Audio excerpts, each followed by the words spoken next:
Welcome to the Gangcast, aka the Games and Not Games podcast. I'm Janet Garcia, and joining me as always is Isaiah Smith. Hello. How are you? Doing pretty good.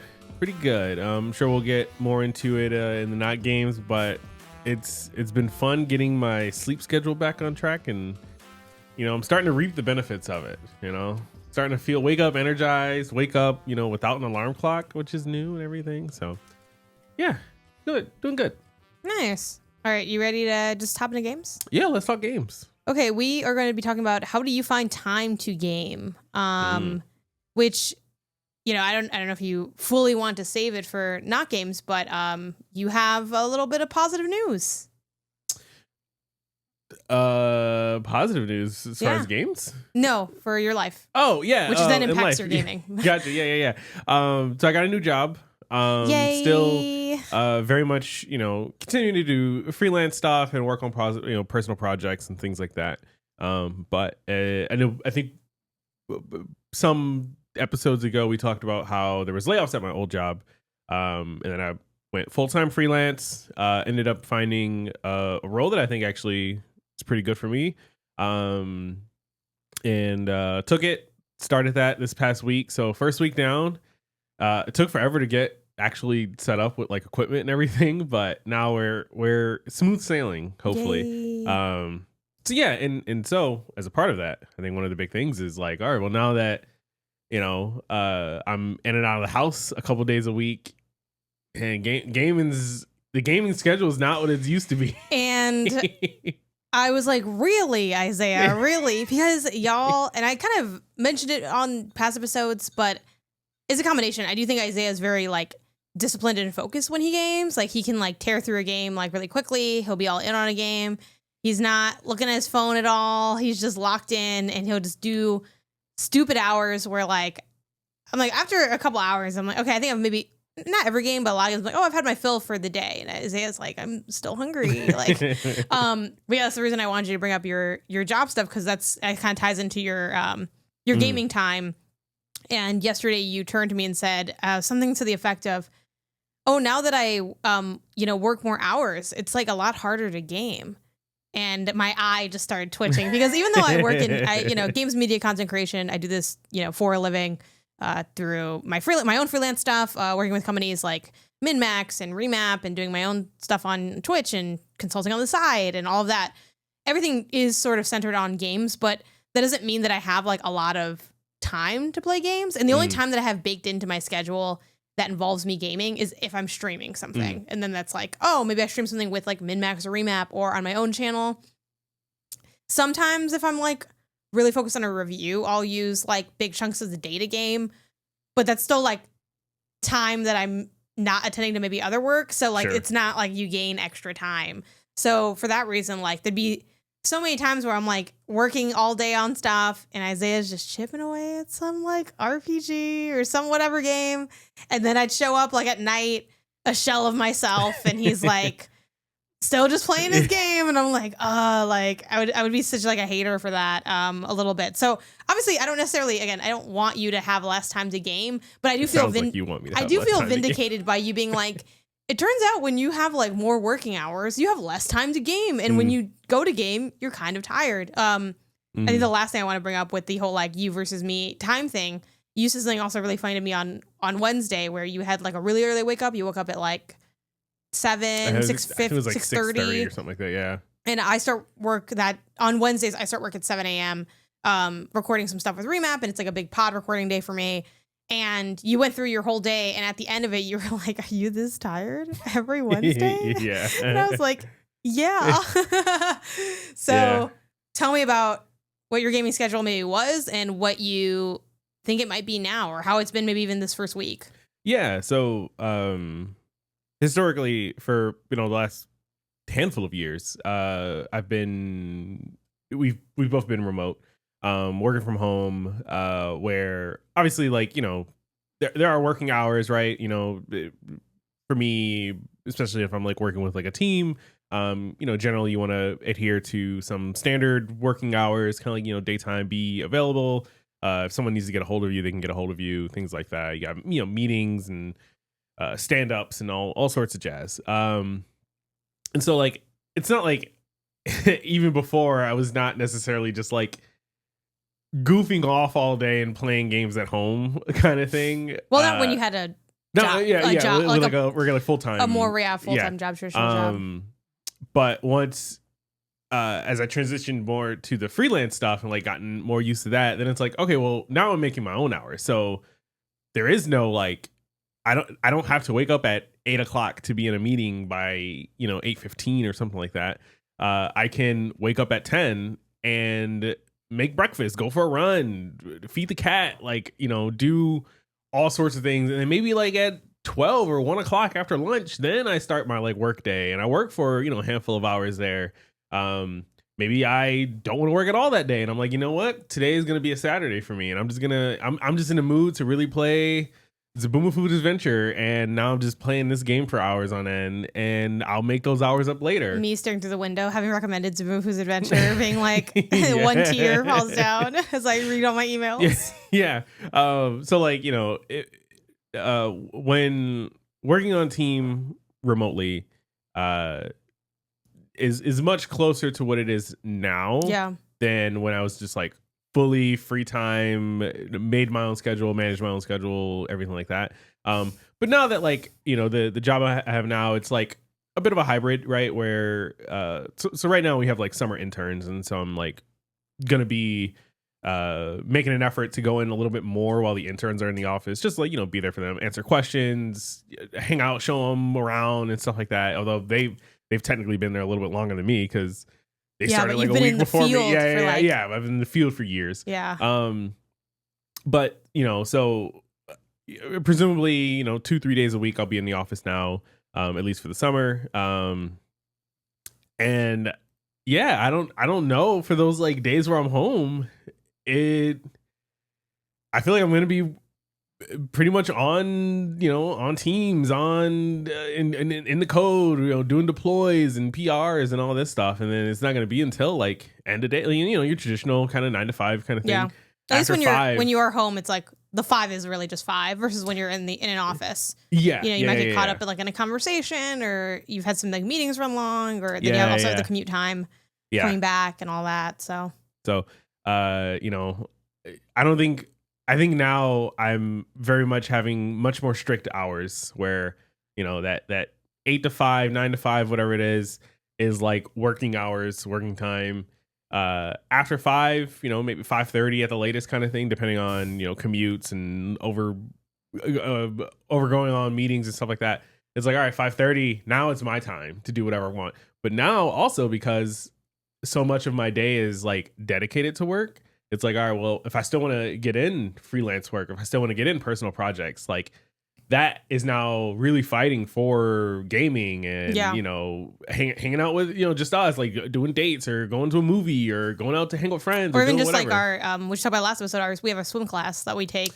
We have a swim class, yeah. We'll be done in about a week or so, but like that is like extracurricular that needs to fit the schedule. Like go to work all day and then after like an hour after work you're swimming in a pool. Yeah. It's like a lot to take in, and then come back and then it's like, okay, we need to eat. Then by the time you're done eating, it's like 2 hours, so you gotta go to bed. Yeah. You gotta clean out, you gotta do the dishes, clean the stove, wipe the tables, all that. Like I have to see you do that, and it really wears me down. Weighs down on you. I was like, wow, he's doing so much. So I go play Picross. Still trying to figure out exactly like when I'll have moments that I can like get deep into games still. Yeah. One of the questions that I wanted to bring up to the pod and to hear folks' opinion is like, well, hey, like right now I'm playing Bravely Default, the HD remaster for Switch 2, and it's like, well, Switch 2, I could throw that in my bag. I could take it to work. If I got a little lunchy break, a little, breaky break or whatever, I can.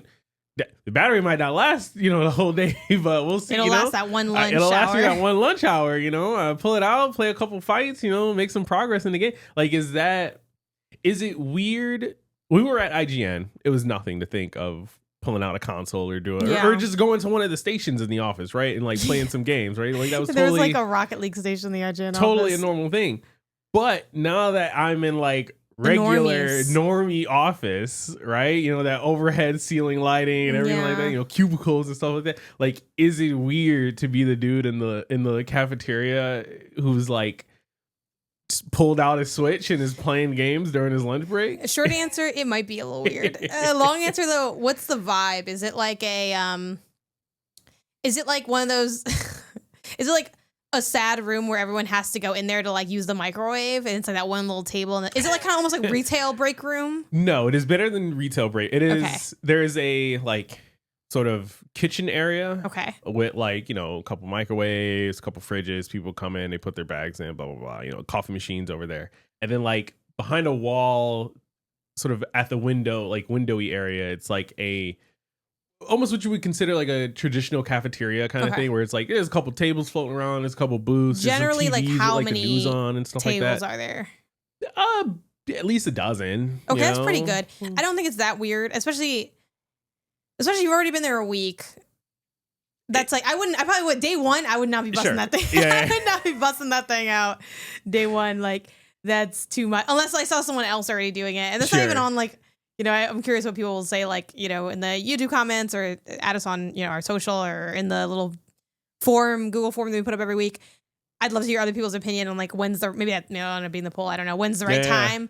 I do think like after about a week, I don't think it's that weird because it's just like something you're doing, you know, like, and I know some people do think gaming is like, oh, it's weird or it's for kids or, oh, my nephew plays Roblox, like, you know, which is annoying, but like, it's not that different from like, someone's on their iPad or someone's reading a book. It is unfortunately looked as lesser than those two activities, but I don't think anyone would be like, that's so weird, especially too, because you are still in tech.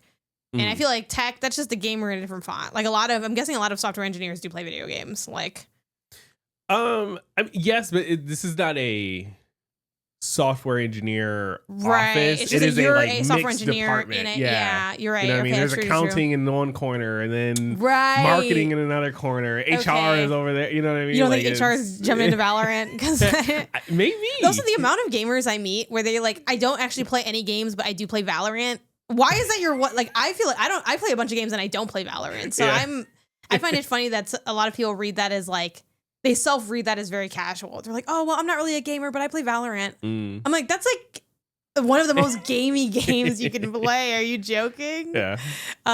But yeah. Yeah, I think after 1 week you could bring it out.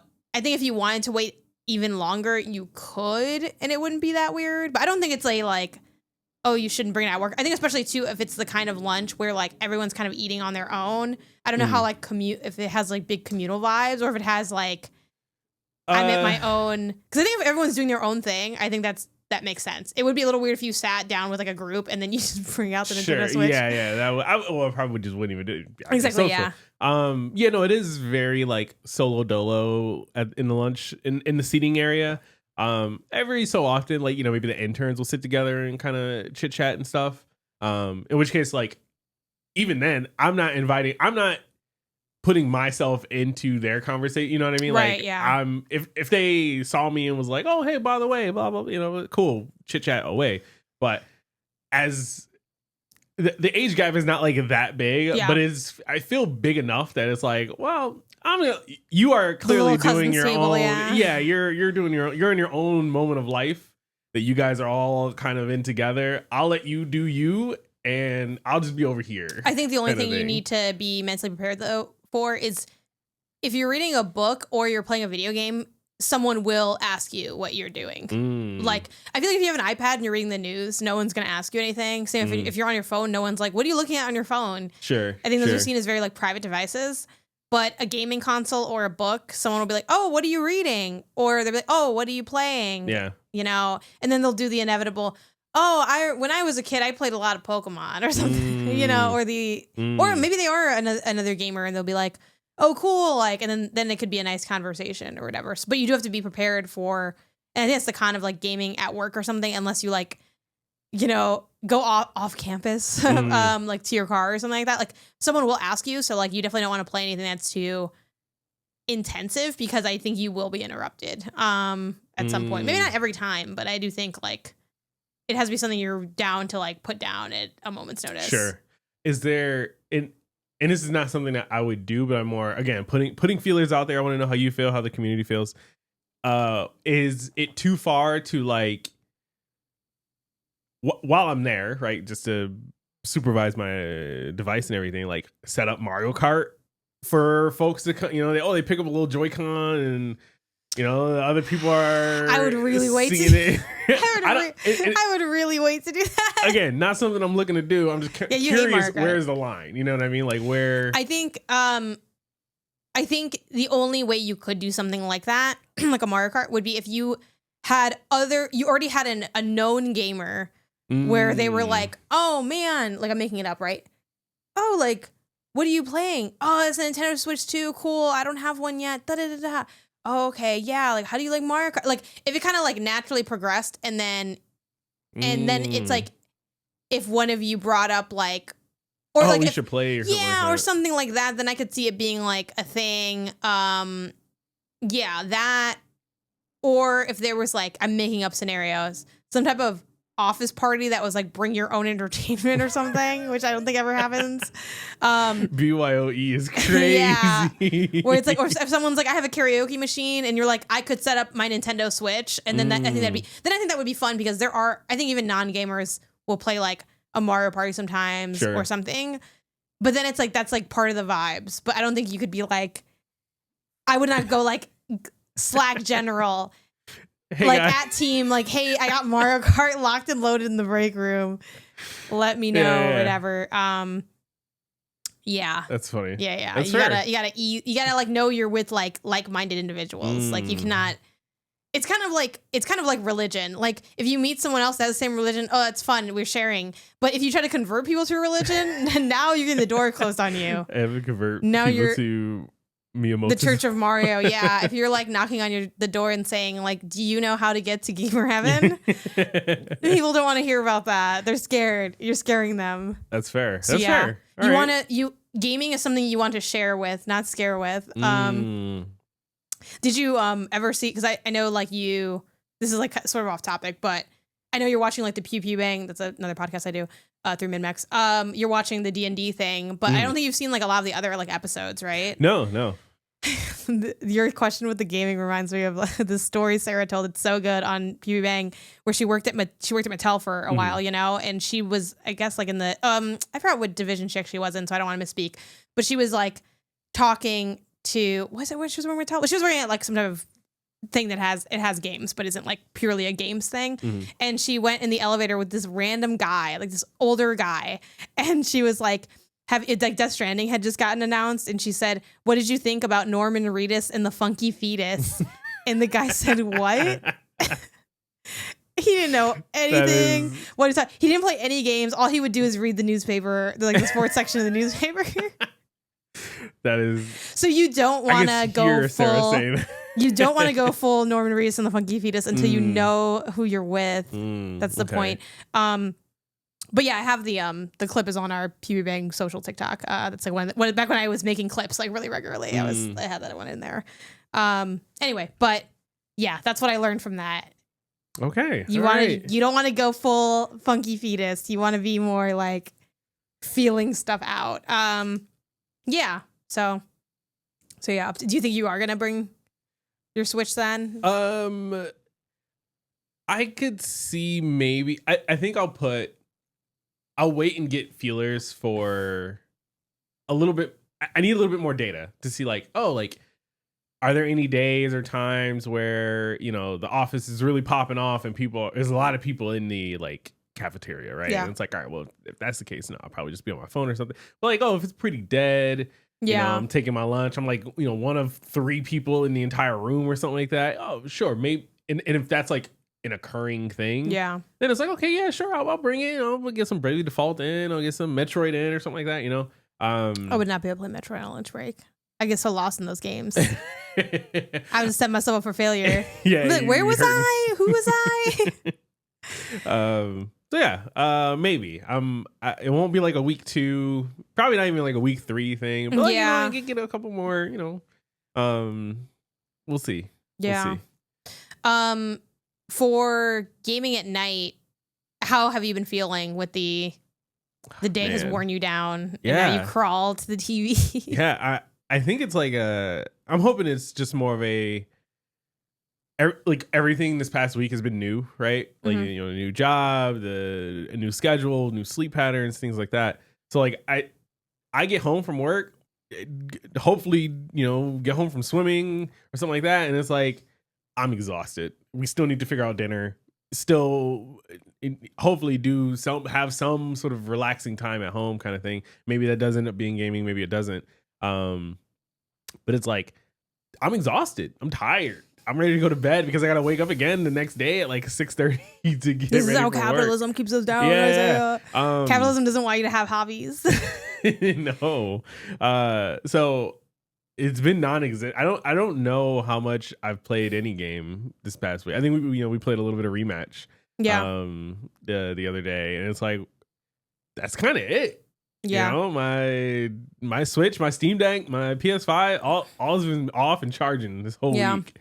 And we tried to play some of the altars, but like I picked that game up from having played an hour, and I was like really, because I'm also like kind of getting pretty tired, but I have to remind myself that being tired at night is like what you're supposed to be. Yeah. You're supposed to be tired, and then, I mean, not exhausted, right? It's like got to be like a smidge of tired. As the evening comes, you should be getting more tired because you're, you know, the circadian rhythms or whatever, you know, and all that. And then you go to sleep.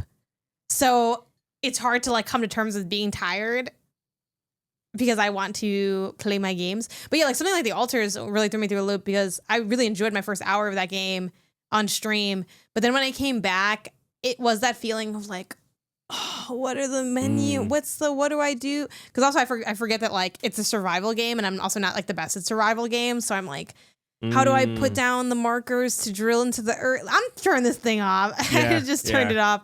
And then I went back to Squeak Cross, which I'm really enjoying for like a, like, it's not even it is in a way a brain off game because the puzzles are it's like a nonogram puzzle, you know, pick cross puzzle type thing. But like, it's so nice to have a game that's like, I think everyone, maybe not concurrently. I know some people don't like playing multiple games at once, but a game where you can just easily get into and out of it. Yeah. Like it's so easy to play that game and just do like, I'm gonna do one puzzle and then you're just done. No, that's fair. Yeah, which is also like a little bit of the pros of Rematch.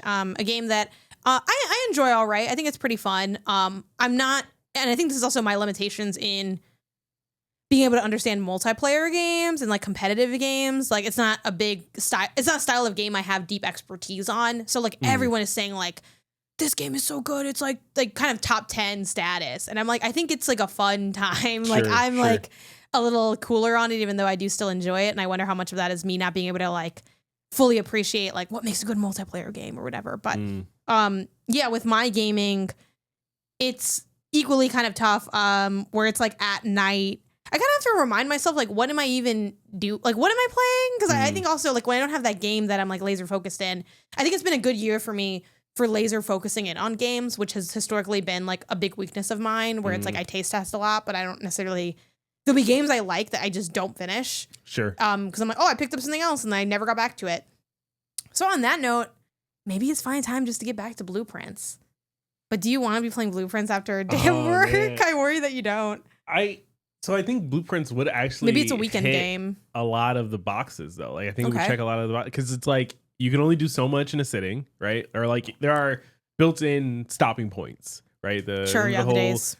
GDC, you know, unloading and offloading ramps and whatever. Yeah, there's built-in ramps for getting in and out of the game. You start a day, you do stuff, you end the day, kind of thing. I don't know if you ever got how far you ever got in like Fields of Mystria.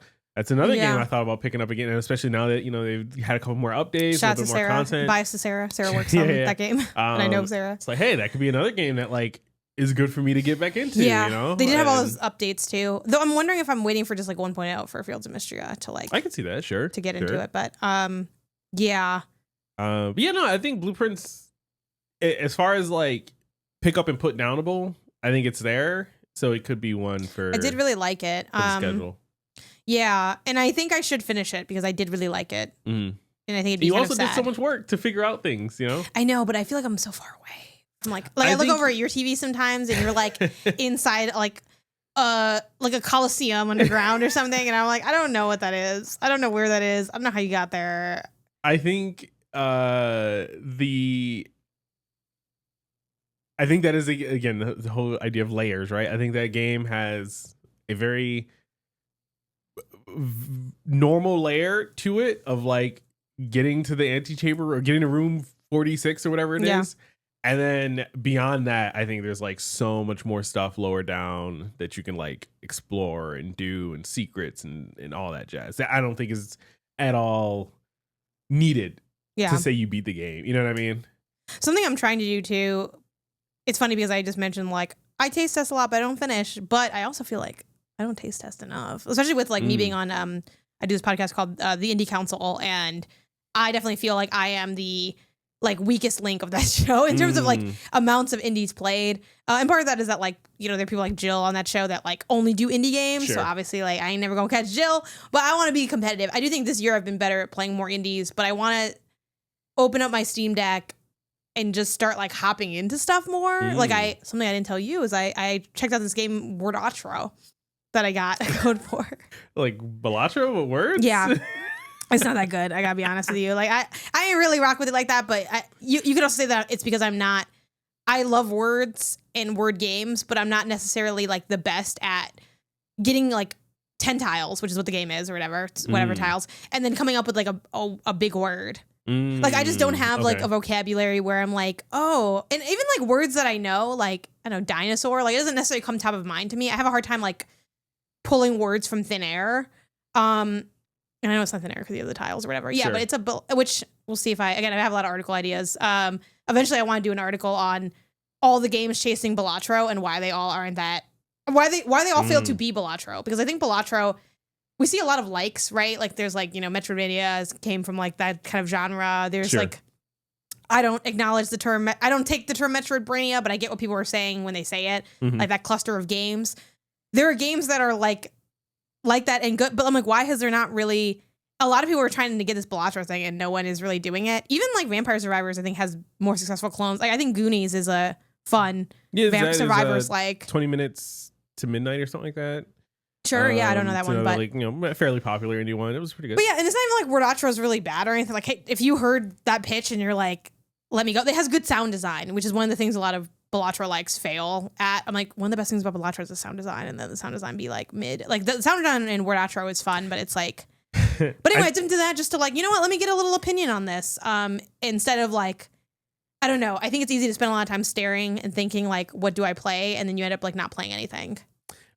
Sure, I think. In no shade to Word Outro, like, you know, this isn't a drag Word Outro kind of segment. I'm just kidding. It really wasn't that bad, but it was just like, I wasn't that into it.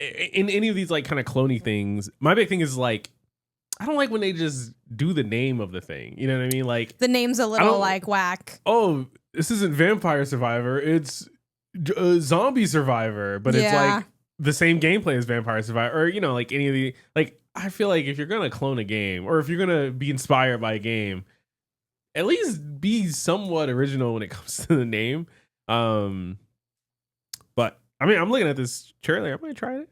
It looks good. OMG Words is the Balatro Scrabble game that I also tried earlier this year. I'm trying all these different ones to see like somebody gonna figure it out. Trying to find Balatro again. Well, I like word games, so and that's also why these codes end up like landing in my lap because I think this one might have been a cold code. I don't remember, so apologies if I requested and didn't remember or something. But yeah, it was just like, hey, let me like give this a try. It's on my Steam Deck.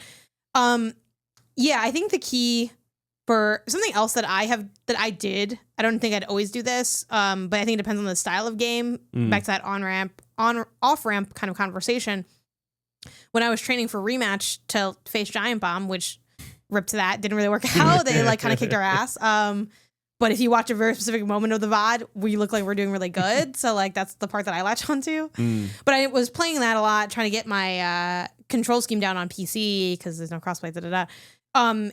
In one of the like I think that Thursday when I woke up, like one of the first things I did was play like 2 matches or something, just to like, I don't know, kick off the day. Do you think you'll ever be like I'm guessing not because work starts so early for you. Do you think you'd ever be a morning gamer, or were you ever a morning gamer? Were you like a before school? I'm like doing whatever. Oh my god, it's so funny you bring that up. There was a moment in college where me and Arthur, you know Arthur, one of my best friends, we were really into like trying to be better at games. Like not necessarily like go pro or anything like that, but just like hey, like what if we were like a good duo and thing, you know what I mean? Like we could hold our own kind of thing, you know, go to a local tournament or something like that. And so there was a moment in college, I think it was, you know, must have been like freshman year or something like that, where like we wake up and we'd like play Call of Duty in the morning before like going to any classes. And this is like, you know, classes start at like 9 or something. So maybe we just wake up at like 7, from like 7:30 to 8. We're like playing some games in Call of Duty before so you're telling hitting me the books. Y'all were trying to be like the Ginyu Force of Call of Duty. Yeah. So like, you know, we were there. So and it worked out the School of COD pretty well, right? You know, it was fine and fun. We obviously didn't go pro or get incredibly good or anything. You know, it only lasted, you know, maybe a couple weeks, if that. But it was like, okay, no, cool. It was what it was a fun reason to wake up. Instead of a boring reason to wake up, which is just to start your normal busy day. You know what I mean? Yeah. So I do like that idea, and I would be down to get back into it. The only thing is, we can get good Splatoon together. I would have to have like a game that works for that. Talk about on ramping and off ramping. You got to find a game that is really easy to pick up and put down. You know what I've always thought of? I've always wanted to do for that. You know what game? I'm not gonna make you guess. I think it's gonna take you too long. No, what? Just Dance. Oh, really? I think my mental health would be a lot better if every day I woke up and I played a little Just Dance. Because like from a research perspective, like dancing has been proven to like really boost your mental health by like kind of a big amount. Yeah. And yeah, I think that'd be good for me. Now, obviously, like sometimes, you know, I bust a move on my own accord here in the apartment, as you've seen. And now, especially that you're going to the office, I'd be tearing it up in here. Like I'm just, oh man, I'm just unencumbered now completely. I'm not perceived. But yeah, I think it'd be good. And it gets you moving, you know, some like movement right at the start of your day. Another thing, kind of not game related, but that I've wanted, that you can make a game related if you start playing that with Pikmin Bloom. Even though Niantic, didn't they? I feel like Niantic maybe did some questionable things recently, actually, now I think about it as a company. But you know, like going outside and just getting some I'm like Googling like Niantic business person. Anyway, whatever. Going outside and getting like some sun too. I think it would be a good thing for me to incorporate.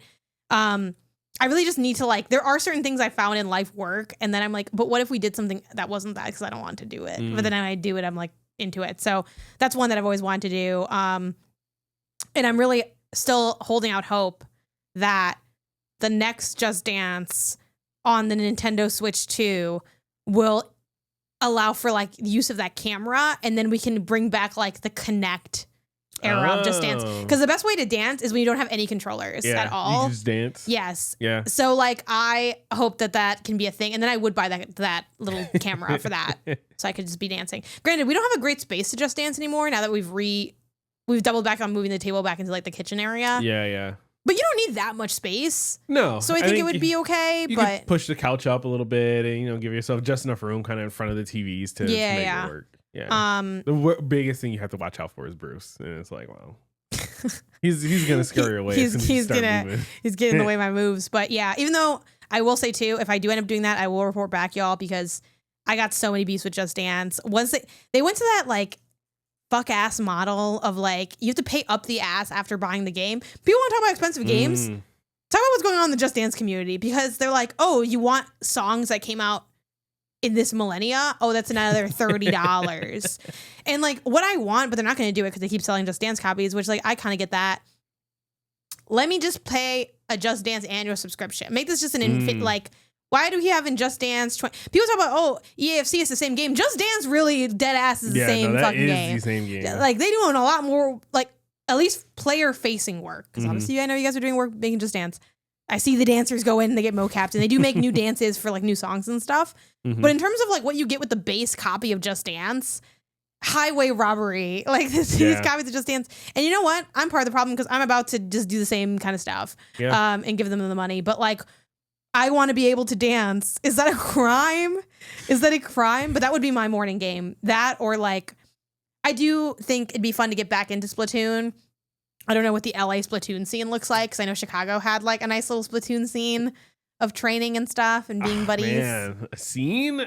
There's a scene for everything. They did do the recent update for the Switch too, so maybe I heard it's good too. So I want to look out. I do want to eventually go back and finish the like campaign. Me too. I know it's the only time I hadn't finished the campaign for Splatoon. No, I guess we'll see. It's still playable, you know. Yeah. Other thoughts on gaming time? How do you feel about the idea of scheduling time to game? AKA, this is me testing the waters for how we can finish both Baldur's Gate 3 and Gloomhaven Jaws of the Lion, because those are both games that I feel like if you don't schedule them, they're not going to get played. I think it works in as long as it's not like too frequent of a schedule. Like I think the once a week thing totally works. You know, the way that people play D&D or something like that. It's like, hey, like, you know, or you know, once every 2 weeks, whatever it is. Hey, me and some friends, we get together. We, you know, spend an afternoon. It's like a fun social event for us kind of thing. We get through it. I could totally see us doing that for both Baldur's Gate, probably for Gloomhaven first. Yeah. Right. Really knock that out. Get our board game table back. I can't wait to get that table back. And then tell me why my solution too in my mind is like, if we had a house, we could just have 2 board game tables. Well, and honestly, genuinely, hear me out. We get a house, right? Kitchen table, board game table. The same one that we have, right? Like the one that we have, we just pull it over and hopefully the wood doesn't crack in the U-Haul when we like go or whatever, right? Then we get another board game table, like the coffee table one or something like that you can sit around. And that one is exclusively for casual games. Yeah. Like quick, like one sitting games. And the other table is exclusively for puzzles and long form RPGs. Yeah. Because that's the problem. Like, is there a psychopath who's finishing Gloomhaven in a week? Probably not. Maybe a guy who does it for a living, maybe? Sure, I can see that. All like, right. I don't know, maybe. And even then, they're going to need another. I mean, you can play it solo technically, but like, I'm sorry. I feel like playing those games solo, like, it's kind of, it feels depressing to me. It's also like, I feel like even more of a different game. Because like, you have to play the role of different characters. With the exception of like, you know? I think I would have fun playing solo if I was playing on stream and I had chat. Sure, so like, give me input. Yeah. I think that would be fun. But it reminds me of like when I grew up, that's when I really realized like that sibling privilege. I'm like, you're telling me there were people playing Mario Party alone? That's fucking sad, bro. Like, sorry if anyone caught a stray listening to that. Mario Party alone? Like, oh my gosh. It's like no one showed up to your party. like what is happening? I can't do it. CPUs only? So I'm just fighting Wario. That's crazy. So I can see us doing it to get through Gloomhaven. I think it's a little tougher to do it just to get through like normal game, you know, like just regular gaming sessions kind of thing. It can still work, but it's like a when then, you know what I mean? Because like, what was that? How long does that need to be? Like, we know how long Gloomhaven is. We know. I think a good gaming session there. I think 2 hours would be an ideal amount of time. I feel like not too long, not too short. Maybe 190 for games. And then this I just thought of right now. Okay. What if we did like almost like we had our own like in the apartment gaming club where we bring like a game to the other person to a degree, right? And it could be a game that we already agreed that we wanted to play, like the Shredder's Revenge game that we haven't gotten to, or like the Kids of the Golden Idol game that we started and haven't finished. Yeah. Which I'm down to maybe just restart on Switch too, so we have the mouse that's there. Is it on Switch too? Does it support the mouse? I don't know. I just assumed that it would. I don't know. Yeah, I'll look it up. I don't think they have a Switch 2 edition for it, but I believe it's on Switch 1, so I'm like, can you use mouse? But that's also where I could make you try FBC Firebreak.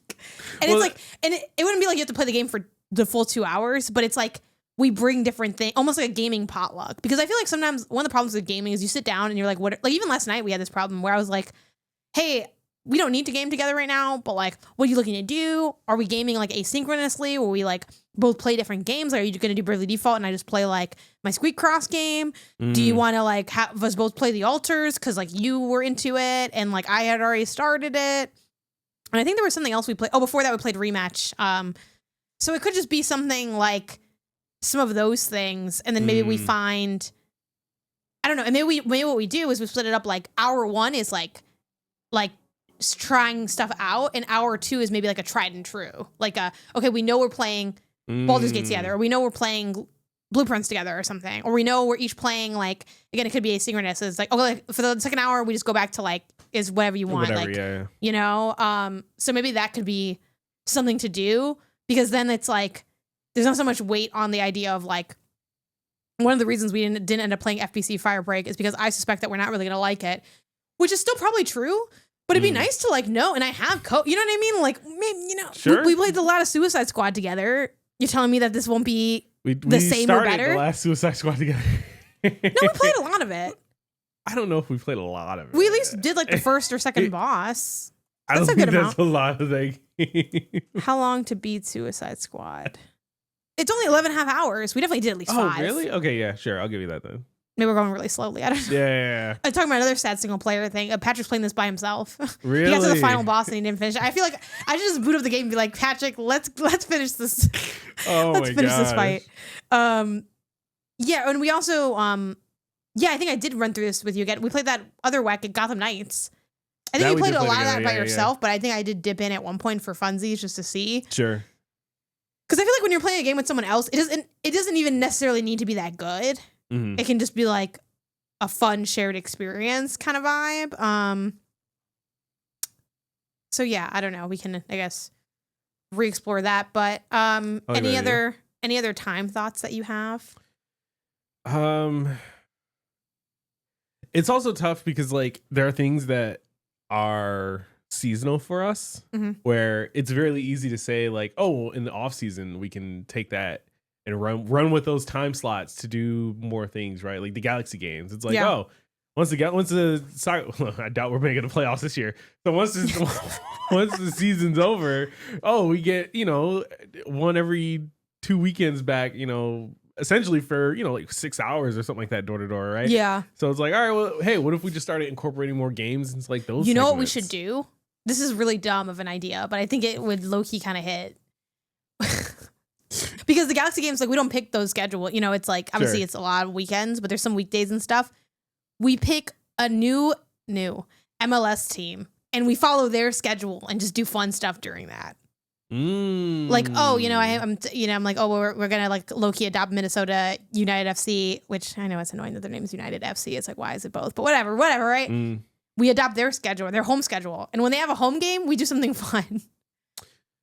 That could work. And then it's like it has the automatic like variance that maybe could help with like, because I feel like part of what sucks about a schedule is like, I think if I step to you, and I feel this way too, it's not even just a you thing. If I said every Sunday, let's play either Baldur's Gate or Gloomhaven together, actually, that does sound kind of nice, but I could see a world where it's like, oh, and then on Sunday, we have the Gloomhaven thing. So then it's like, versus like what's kind of nice about following the Galaxy schedule, like we know that it's sometimes coming up. It's not coming up like wildly often. Sure. And when it does come up, we're like committed to doing it. Sure. But you seemed like you had a little bit of hesitance on some aspect of that. I guess my thing is like, well, how strict do we want to be to that? I think we're strict. We act like it is a Galaxy game. So obviously, like with the real Galaxy game, like if they had a game at like 4 on a Wednesday, like you wouldn't be able to go because you would have work. And then maybe I just wouldn't go, and or maybe I'd go with someone else or something like that. So I think that's what we kind of base it on, because most home games are the kind of in the evening, and they're usually weekend. There are some weekdays, but like whatever, and we just do it like that. And when they're playing at home, we just act like we're going to the game. Are we putting the game on and still watching it, or we can put the game on? I don't think we need to though, because that would just be us which we can. Well, I do want to catch up and watch a bunch of Minnesota games because we're gonna go see them live in like 2 months or something. But I also am of the mind of like, it's not even like my team like that. Like I plan to like have some big sessions of like, I'll probably just hit up you and my brother Edwin and be like, hey, I'm gonna watch a couple of the games. We know the results already because they're on Apple, but they're on Apple TV still. Like, just to get to know the players, get to know like their style, like stuff like that. Like do a little bit of homework before. But I mean, depending on what we're doing, like if we were playing Gloomhaven, I think it would be cool just to have the game up, especially. No offense, it would give me something to do while you're picking your moves. Look, it is a strategic game, okay? It is I'm trying to think of the best thing to do. You take a long time to pick, and then I'm just sitting there, and I'm like, do I go on my phone? That seems kind of rude. So now I can have like, it's like, okay, I can just turn over, and then when different things are happening, we could just watch the game. Okay, cool. Yeah. That could work. That could work. I'm down to at least try it, right? You know, we give it a shot for, I don't know, like a 2-3 week session. Like Minnesota's like home games become, but I guess we have to do that though after like the Galaxy are done because, well, we'll have to just pick a team that's in the playoffs because we won't know who's, like if that's the idea. Sure. Yeah. So we can have like our own playoff schedule of just playing RPG. Sure. Yeah. The RPG playoffs. Yeah. Yeah. I'm down to try it. It can't be worse than the no plan we have right now. Exactly. Yeah. But cause I do think that's the tough thing with like, we already have so many things like on the week, like we have this show on the weekend locked in and it's like sometimes adding like one more thing. It's kind of like now the weekend's gone and it just feels like. I guess it's also the other thing, right? It's like, I very much want to not feel like my weekends are pre-planned. Yeah. You know what I mean? Where it's like, oh, like the weekend comes and it's like, well, it's just more things that I'm obligated, for lack of a better word, to do. And it's like, well, I never got any chance to just do what I want to do, which is sometimes nothing, which is sometimes something. You know, it's like I don't have a choice. I also think the other easy answer would, granted, it would kind of like take my, like I have a weekday version of that in a way, but also I'm trying to like keep my hours definitely more like work, like traditional work hours now, especially now with you like going to the office sometimes. Like I've just been, which we'll get into this more, but the not games, I've just been waking up kind of like when you wake up and sleeping when you sleep because it's like, oh, it makes more, I'd rather just like sleep at the same time as you than have like another hour to like BS like in the apartment. So I'm like, okay, we'll just like unite on that. And because of that, I do feel like my evenings are very much like not working. So we could always do like a Thursday RPG thing until the playoffs because that's on the weekday. You know, you could try to make that a remote day for you so that you cut down on the extra exhaustion of like being out and about and stuff. And then that could just be a thing because then it's like, okay, you know, we can always, I know like we usually once a week, which some people might be like, that's really unhealthy. I don't know. At least once a week, usually we do like a frozen pizza for a meal. There's some weeks we don't, like last week we didn't eat any frozen pizza or like this past week. But that could be like, oh, on Thursday, it's pizza RPG night or whatever. And we just eat a frozen pizza and we like work in the RPG. That way we can like leave the weekend clear. Cause I agree with you. Like it's nice to like be able to just do whatever and not feel like it's a big like event. I mean, I think that's what a lot of like, you know, you see a lot of parents complain about that with like their kids' weekend sports and all that. But though now that we've done these swim lessons, I totally see why kids are in these sports and stuff because it drains these kids. The kid gets home quiet, exhausted, sleepy meepy. All right, last call for thoughts on game time. It's game time. No, I guess so. Just like final decision is we're gonna try the sports thing, like the finding a team, probably Minnesota, and I think for playoffs though, I don't know if they're gonna. Did they make the playoffs last year? I don't think they did. Did they? They might have. Oh, they might have for at least like a round. Yeah, like if the Galaxy are in the playoffs, we'll pick a playoffs team. When the Galaxy are in the playoffs. There must be some problems on the mic. I thought I heard you laughing. Do not laugh. The soccer gods, they're picking up on your energy and your aura, and they're saying that's rancid. Anyway, so we do that. I do think I'd be down for the Thursdays, but we don't have to implement that this week. We can kind of think about that more. I don't know, think about it a bit, and we'll touch base on. Yeah, maybe we do, but we do like our we have like Sunday meetings that we do for like what's been up of the week, what are we eating for dinner or whatever. I'll throw that into the pile if I remember to be like, hey, do we want to give it a try and see like what the vibes are like, and if that's fun. I like it. But yeah, definitely let us know on social, YouTube comments, all that. What's going on with your gaming time? I'm sure we'll probably good chance that's probably just something in the poll will be related to that as well on our poll to show. But yeah, good luck finding your gaming time. And now for not games, we are talking about how it's a new job and a new Isaiah. Kind of, not really, but basically we're gonna be talking about the like fixed bedtime, wake up time, you know, what it's like getting on that schedule, what schedule we had before.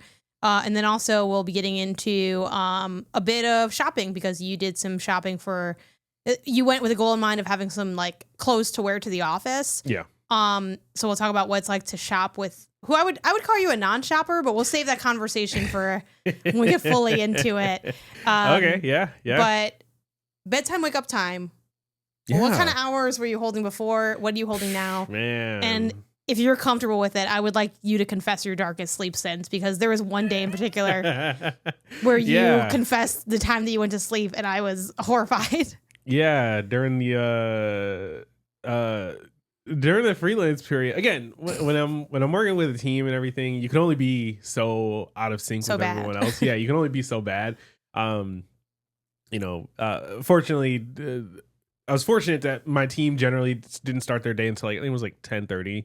10 is like when we had kind of like our first like team meeting, kind of kick the day off and everything like that. So during those days, I'm waking up 9:30, 10 maybe, depending, just enough time to take a shower, brush my teeth, and then hop on the call. You know what I mean? Like, it was very, very minimum. And go to bed, man, midnight, 1 o'clock easily.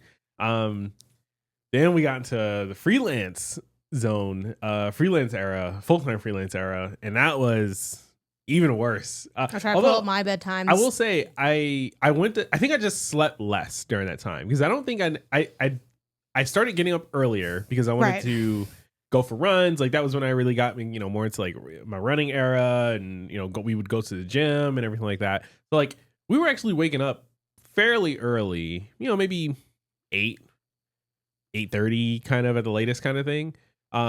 Which is, I know for some folks, me now included, it's like, oh, that's late. But for where we were, it was early for like lazy, but late for like the go-getters. Exactly. Going to bed was still probably around the same, like a 12, 1, maybe 2. I pulled up on just things. some April data on our sleep, which again, I think we're also having this conversation. And sometimes we go to bed and then you have your own time. But I had like, for went to bed, this is just a random April, we have a 11:46, 1:28 a.m., 12:57 a.m., 12:45 a.m., 1:33 a.m., 1:17, 11. Like, on a good day, I'd be in bed somewhere within 11 p.m. But on most days, I was probably more hitting like a 12. And on my worst days, I'd be hitting like a 1. Yeah. And on the ones, let me see, when did I wake up on these ones? Yeah, 1:30, wake up at like 9. Like, it's like, okay. And I'm kind of similar to you, where I'm still the restaurant, right? I'm still at the restaurant. I'm still in my freelance era. So like, the earliest I have to wake up, again, I have that 7 a.m. on Wednesday. Like, I start content at 7 a.m. So obviously I have to wake up at least 6:55. So I kind of just mosey on over to my studio. And then the other day that I have like somewhat wake up time is like Monday. We have like a 9:30 a.m. meeting for MinMax. But again, at 9:30, I don't really gotta think about that. That's not that early for me. I still set alarms and stuff, but it's not like I'm not like, oh my god, 9:30. Wow, like, Yeah. But so we sleep at the same time. But I realized that we go to bed at the same time. We don't necessarily sleep at the same time. Tell me about what is going on when so when you're not sleeping. For a while in the like full-time freelance era, there were days, times where sometimes you lay down to go to sleep and you're just not sleepy. And what I've learned in those moments is, instead of sitting there tossing and turning and not going to sleep anyways, I might as well grab the phone again, do some scrolling, be a little productive while I'm letting my body ease into going to sleep. You think just scrolling on Reddit is productive? It depends on what I'm scrolling for. Yeah. Sometimes I scroll for like techie things. Yeah. Sometimes I'm doing research. Sometimes you're like how to change a header TikToks. And you're just sometimes, new tech comes out all the time. I watch little like how deep dive videos and stuff like that. There was one night in particular that was really bad though, where I there's no excuse. And then we went to bed, a normal 12, 1 o'clock, something like that. But I just couldn't go to sleep. I got on my phone. I started scrolling. I couldn't even tell you what I was scrolling for anymore today. Like, I totally forgot. But I think I didn't go to bed until, I think I said it was either like 4 or 5 a.m. Yeah. Did you watch a movie during that time too? No, that's actually clinically insane. This is just scrolling, reading. I watch videos and, I watch some like YouTube videos and stuff, but it was just, I looked up at some point, I looked at the clock and I was like, it is Isaiah was out here watching every Pokemon down. Story explained. Yeah, so that was the worst I've ever, I haven't done a full like proper all-nighter in probably years.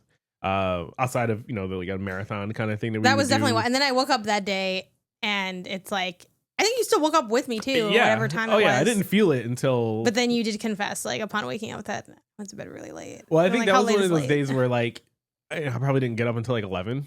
So it's like I kind of got some hours back, but it would have been better to go to sleep earlier and wake up early. You know what I mean? I could have gotten more sleep while still doing everything earlier.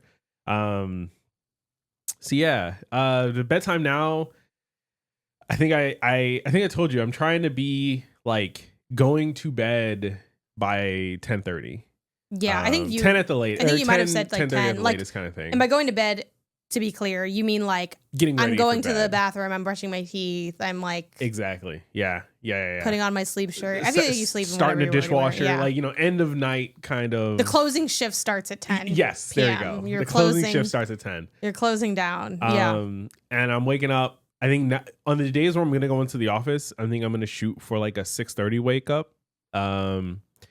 With the days I'm not going into the office, maybe get an hour back, 7:30 wake up kind of thing. And I think on office days you like leave around that 7:30, right? I try Is to that leave kinda around the idea? 7:30. Yeah. So what I'm doing is I'm not going to do all that. That's too much. I will say like being able to wake up at, I think my dream wake up time would be 7, because then when I wake up for a remap, I'd only be waking up like maybe 30 minutes earlier. Mm-hmm. And then I could have like, which is also ideal. It's ideal to have a little bit more time. Like sometimes I do cut that thing really close where I'm like, it's 7:55. We're like, we mouth washing, we checking Discord and be like, is anyone late today? Yeah.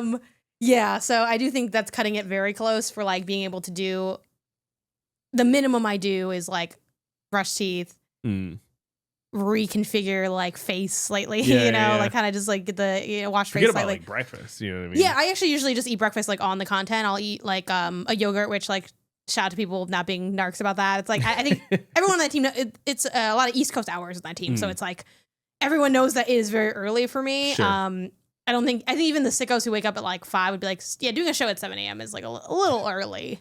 Yeah. You gotta be on, you know what I Yeah, mean? because like you're starting, it's like my first thoughts of the day are with the remap, which is like kind of crazy. But honestly, I mean, I like it works for my schedule. Like I would not want it to be much later. Like I think the latest I'd want it is like 7:30, because I do a lot of recording for shows on that day, and the shows are long. So it's like if I go too late, it's gonna be bumping up against other things I have. And even though I think I have a tendency to want to like, maybe stay up a little bit too late, maybe sleep in a little bit too much. I still do think knocking stuff out earlier is always like better to me. I like to just knock things out early. But yeah, like for me, I have been just doing a like, I'm going to wake up to like see you off. Like, make sure you wake me up before you leave. I'll walk you out the door. I do my cheesy like sitcom wave to you goodbye. Bye, honey. Have a good day at work. I hand you your steel lunchbox that you made yourself, because I'm just handing it to you. So I've been wanting to do that, and then I kind of start my day that way, and that's how that's been going. And it's honestly like what I was telling this to like my colleague Patrick Klepek like off air when we were just like chit chatting before the show. It has been great because I feel like I've reaped all the structure with none of the drawbacks of like having a full-time job. Because now that like, it's like, okay, cool. Because I think this is like classic human nature limitations. Like there is nothing stopping you and me from going to bed at 10:30, 11 before. But like the fire under your ass where it's like, okay, well, if you don't, you're going to be like feeling the pain of it. And now that I especially like have you, which you're like the baddest of going to sleep, like making it so that I have to be the responsible one, like that's not great, because I can only be so responsible. Like, and then like, so we have my responsibility and then your demon proclivities. It's like, we're not going to be getting to bed very early because there's not like an incentive to. But now I feel so good about like my work schedule that I've stolen from you, like in my sleep schedule. It's been really nice. I'm glad I could help. Yeah, it's been a tremendous help. I think the one thing I think there's still obviously a lot of room for improvement on are like the chores scenario. I'm still trying to get in a good loop with like, this day, maybe the days where once I'm working from home a little bit more regularly, it's like, okay, that's when I'm doing laundry, or that's, maybe we get more into like a meal preppy kind of thing where we already kind of do like, a cook a day, and then like usually the next day is like leftovers.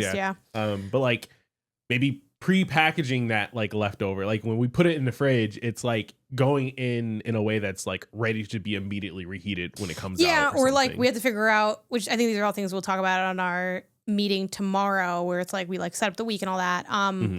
But figuring out like what is your cadence of like your lunches? Is it leftover dinners? Is it like you making a sandwich? And I think also like seeing how I can take a little bit more off your plate because you are inherently like, I don't want to say like working harder than me because that's relative, but like you have like your like heightened days. Like you now have heightened days where you didn't before. Well, like for me, like my heightened day is that Wednesday where it's like I record up to 3 podcasts. I don't always record 3 podcasts in one day, but sometimes I do where it's like, hey, I'm going to be like quick lunch, like quick breakfast. If you could, like a lot of times you'd make me like the egg sandwich, the breakfast sandwich that you make like as a late kind of lunchy, like a brunch thing. Then I eat that. Then I like do, so like it's been good having the support on that day. So like the thing that I, and we don't have to talk about it now because we have to conceptualize and think about it, but like it's figuring out what are some ways where we can do a little trade-off, which is why like I did commit the crime of doing the laundry where I don't have the laundry card anymore. That's your chore. I'm not supposed to be doing your chore. Same with like my chore is garbage. You be taking out the garbage. And I'm like, why'd you take out the garbage? You're like, well, it's full. I'm like, what does it matter? It's not your chore. Because we have one of those bins where it's like weirdly shaped and kind of small where it's like you really want to like. It fills very easily. Yes, but you want to like, I could be like more on it and just take it out more regularly, but then we're going through bags more. So we really try to like lean into like, it has to be right before it overflows. That's when you're supposed to take it out, like right before it overflows, which makes it harder to like not let it get too much because it's like, well, I'm trying to like be up against that threshold, which is just kind of an annoying thing of having such a small bin. But like I saw how not challenged you were this week, but just kind of like the extra like strain on things. And I was like, let me just like, I knew like how I would feel. Maybe I'm projecting, but it's like kind of working your ass off, getting into this new flow. And then once you have a second to yourself, there's like overflowing laundry. That sounds like it would kind of send me over the edge. So I'm like, I'm just going to do this. And I know I'm, crossing into your thing, but like, appreciate it. I was like, I don't care. You can be, again, not like mad, but like, I'll take that crime and I don't care because I think it'll be helpful for like the flow of the apartment. And something else I've really liked too about this new setup is I've been like using that 5 o'clock as like not just my end time, but also let me like clean up the apartment so that like when you come home, it's like a clean apartment, which has also benefited the apartment flow of like the apartment doesn't get as dirty as it used to because now I have like in my head a deadline for like cleaning it up. So like you'll come back and the place is looking like real pristine, but like during the work hours, it wasn't looking like that. But then also I don't know that. Exactly. And I get to kind of like sit in that like I like being, it's funny because being left like unsupervised, not to make it sound like you were supervising me, but like being left to my own devices, it's given me like some freedom, additional freedom to like kind of like mess around or like, I gotta worry about bumping into you or like us bumping against each other for like our work.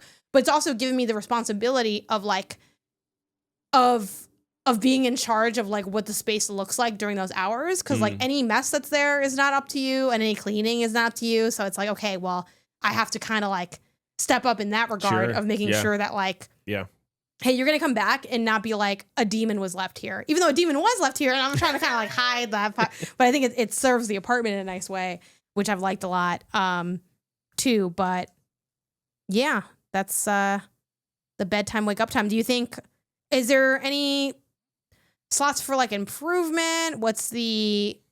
How are you feeling about it overall? We did have that one day where I did stay up without you because I wanted to play more rematch to train. And then the training was a waste because we got our ass kicked. Where I was like, sorry, I'm not going to go to bed. And that was kind of sad.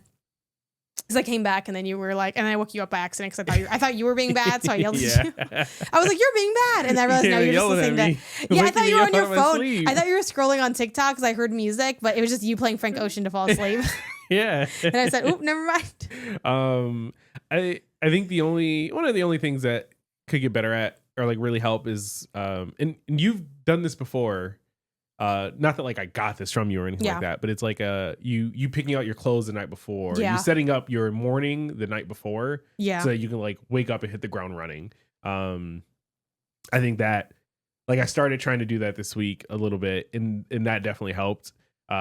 Just taking like one less decision out of the morning routine of like, hey, this is what I set out. This is what I'm going to wear. gonna do this. Cool, grab my bag. Everything's already in the bag, and you just like kind of grab it and go, kind of thing. That's helped a lot. What have you been doing for breakfast? Like nothing. So I think so I went to work this week. Just kind of give a little bit of time context. Monday through Thursday. Just to get more FaceTime with like coworkers and meet people and work with IT to get set up and everything like that.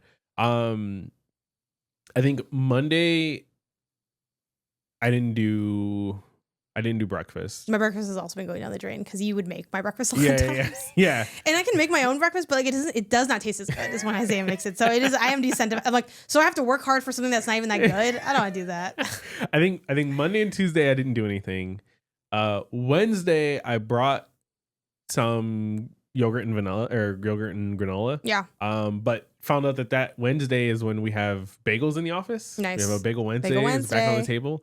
So I'm gonna now be definitely going in on Wednesdays to get the free bagel for literally nothing else than just like, it's free bagel day. It's pretty great.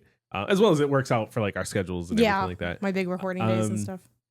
And then Thursday, I just ran the granola and yogurt back. Yeah. So far, the only thing I've been doing is granola and yogurt. I do want to find something else because although that like keeps really well, like you can easily just kind of like throw that in your bag. Like, we have these like travel container things that, I'll just scoop some yogurt in, throw some granola in there. It works for me because I don't want my granola to be soggy, but I don't want it to be like crunch, like that fresh crunchy. I want it to have a little bit of give to it, that the time it takes for me to get to work as the granola and yogurt's been having a party in marinating. It's like cool, it's perfect by the time I get to it. But I want something else, and I don't know what that something else is going to be yet. Do you guys have like fruit at the? Is there like bananas that you could eat that are already there? There were some when we got the bagels. Like I think it was like it's like the big food. That's the once a week feed. I think so. Yeah, there was like some pieces of fruit. There was the bagels, the cream cheese, everything like that. The employee trough to just kind of. I could totally see. I'm a big fan of oranges. I could see like bringing an orange. Yeah, and just having that kind of. I think that would be good. Or like, it's expensive, and maybe you just wouldn't want to do this because you wouldn't want to eat it. But I could see us like converting to like some type of like pre-made shake if you can find that, like sure. The stores they sometimes sell like a protein drink or something. Well, I thought about even just making my own shake. Right? Like I'm a big smoothie person kind of thing. Like I'm a big peanut butter banana smoothie person. So like I thought about just doing that in the mornings.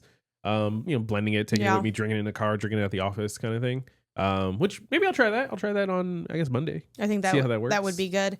And then for me, I just got to eat my like whack breakfast sandwich that I don't really like that much. I think I also might start doing my own, like sometime bagel breakfast that's like chill and getting the strawberry cream cheese again for when I only eat it as a bagel, just to have something. Because like my light breakfast day is always that Monday usually. Well, it's funny because normally it'd be Monday because I have like a meeting at 9:30 where it's like, I wake up and then I kind of just like get going to the meeting. But now that I'm waking up earlier, I'm like, there's like a big chunk of time. And I definitely had times during this week where I'm like, I'm hungrier than I need to be because I didn't really eat like enough earlier in the day. Yeah. So I just need to like bring back my own breakfasts. Yeah. Release those. Again, you won't be gone as often as you were this past week, but you'll be like pretty close. You'll probably do a 3-day. At least for the summer. Yeah. For the summer. So it's like, okay, I have to figure out what I'm eating. On the pro side though, I can definitely, I could always do this because we kind of did our own breakfast anyway, but like, again, lock into the sorry, excuse me. The stuff that you hate. Oh yeah. And just making that. So I think I'm gonna try to find bagels. Yeah, or even just like again, lunch was also kind of our own thing anyway, but like more like things that you hate and just making those things while you're like away. Yeah. It's really tough. Speaking of lunch, is like trying to find lunches that are not literal baby meals. Like I brought up, as a joke to you, I brought up like, I'm just gonna, I don't know, I'll just bring like a Lunchable one day. It's that's not gonna work. Like that is too far. You gotta eat that in private. I eat those in private, so that or on stream because no one cares. I think. Well, I also think that you probably should get I know you can kind of fit in your bag. I think you should probably get a lunchbox. Yeah. Which will be fun. More shopping, yay! Which also, any other time thoughts before we go into shopping? Because I love to shop. No. Love to think about shopping. No. Okay. Yay. Excited. So you stepped to me, and it's funny because you obviously know me. We've been together for like many years, but you were like, hey, would you be interested in going with me while I shop for work clothes? Yeah. And like eyes coming out of the skull like a cartoon dog. Like, oh my God, would I ever? Like, yeah, like that's like my favorite thing ever. Like the only thing that was better than that is if you said, here's my credit card. You go shopping. You can just buy whatever you want. Obviously, you'd probably have to give some type of limit because I to my own devices, I could really run that thing up. But like that was the only thing that would be better. That would be the only thing that would be better. But yeah, so you stepped to me with this proposal, and you know I kind of dubbed this section of the Not Games shopping with a non-shopper. But like, do you think that's accurate? What is your relationship with shopping for clothes?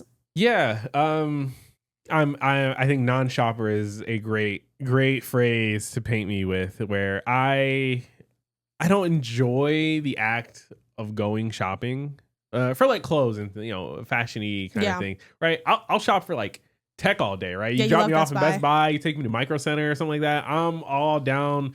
If I gave you a credit card and said, here's your thing, opposite kind of thing. You'd be like, yippee. But like when it comes to clothes, like I'm a very basic fashion person, right? Give me a hoodie. I'll wear a hoodie 7 days a week if I can, right? Give me a simple tee, graphic or not. Give me some joggers, some sneakers. Cool. Maybe even just some sandal, but like a slide or something like that. Yeah. Cool. Great. I'm happy. I'm content.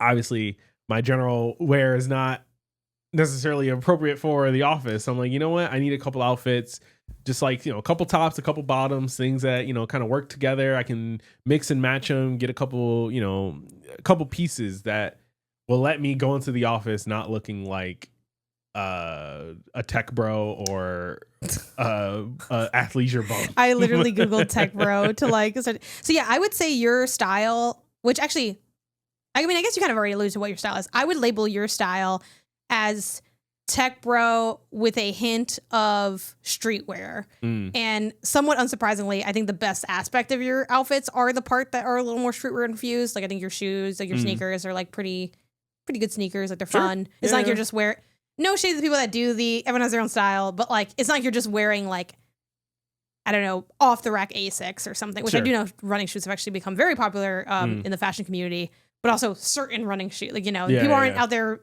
wearing their like, the Brooks is not popping off for streetwear. Asics actually is kind of popping off for streetwear shoes. But like, like that tends to be where most of your more like funky style bits will be like relegated to sneakers, and then like everything else is kind of whatever. Copy paste a little bit. Like your pants are a little fun, like because you do like the kind of the cargo, basically what you're wearing now, like the kind of like streetwear like cargo-y pants. Sure. Yeah. And then the shirt, like I can see something and be like, that's Isaiah, like boom, that's it. And yeah, it is a little tech bro leaning. What did you want going into this? Did you have any wants going into this like workshopping thing? Yes, I had two sort of goals in mind. One was ideally like a 4 tops, 3 bottoms kind of minimum. And then like in those like, all kind of play together, right? Where I can wear one, I can wear like 2 or 3 of the tops with like 1 or 2 of the pair like bottoms at a time kind of thing, mix and match them. So I'm not like wearing literal outfits every day where it's like, oh, this red shirt with these black pants every time I wear either of those things. And then I wanted to focus on just like, this is not a me shopping for me. This is me getting things to wear to work. Yeah. So like really try and scope down what the goal of this shopping excursion was. And I think for the most part that was a success. For one of us,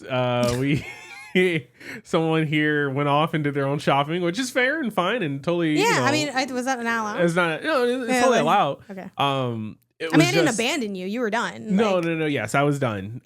It is just more like oh man, I should have known. If I had known or thought about it, I just got tired. Yeah, like I don't enjoy the act of shopping. You started getting a little grumpy so wumpy at the end. I was getting fussy. I was like, I'm tired of standing. I want to sit. I'm tired of being in this stupid building, this mall. I want to go home. I want to go home. I want to take my shoes off. And I'm like, I already am home. I mean, I went to that mall with my brother Edwin like a few weeks ago, maybe a month ago, and we spent like I think like 5 hours in there just for fun. We didn't even buy anything. We were just out here like looking at stuff. Now, don't get me wrong, if I made more money, I'd be buying stuff every time I went to that mall because I love to shop. I love clothes. Also, I was looking on Pinterest like at some clothes and stuff, and I saw one of those like Spirit Halloween jokes of Tech Bro. And this is like, you tell me you have not worn this fit. It's like a pair of like dark wash jeans, a zip up hoodie, kind of like looking like American Apparel, but branded by some corporation, and then like a plain t-shirt. Yeah. And like dark sneakers. Yep.